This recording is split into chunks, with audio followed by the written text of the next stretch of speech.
c'est sa vie qui est en train de sombrer, souffle son avocat, Me Hervé Corbanessi, depuis samedi et l'interpellation de son mari David Rameau, violeur et meurtrier présumé d'Angélique VI, la femme du principal suspect, qui a exprimé de la compassion pour les parents d'Angélique, vit elle aussi un cauchemar. Avec ses 2 enfants, elle a dû quitter sa ville de Vamprochy, Nord, après la mise sous scellé de sa maison par la police.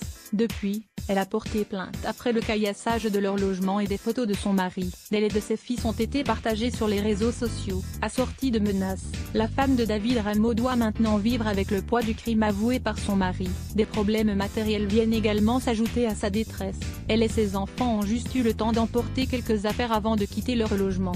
Elle se retrouve sans maison du jour au lendemain, elle doit vivre dans la clandestinité, elle a pris le maquis social, elle ne peut même plus mettre les enfants à l'école compte tenu des faits que nous connaissons tous, explique son avocat, interrogé par France Info.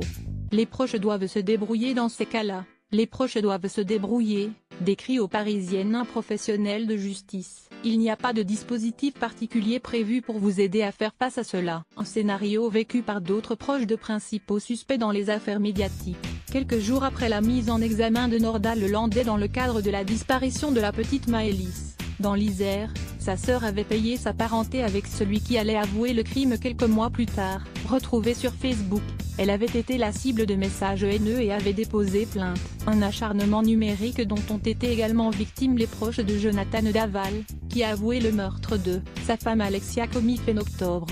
Des parents, pas des complices. Les menaces sont parfois plus concrètes. En Savoie, les patrouilles de gendarmerie ont été renforcées en février après des insultés, des explosions de pétards dans le quartier de la famille de Nordal Lelandais. Il faut éviter une telle dérive. Les gens doivent comprendre et ne pas faire l'amalgame entre le mis en examen et sa famille, expliquait alors une source judiciaire proche du dossier au Dauphiné Libéré. Lire aussi plus grand que Angélique.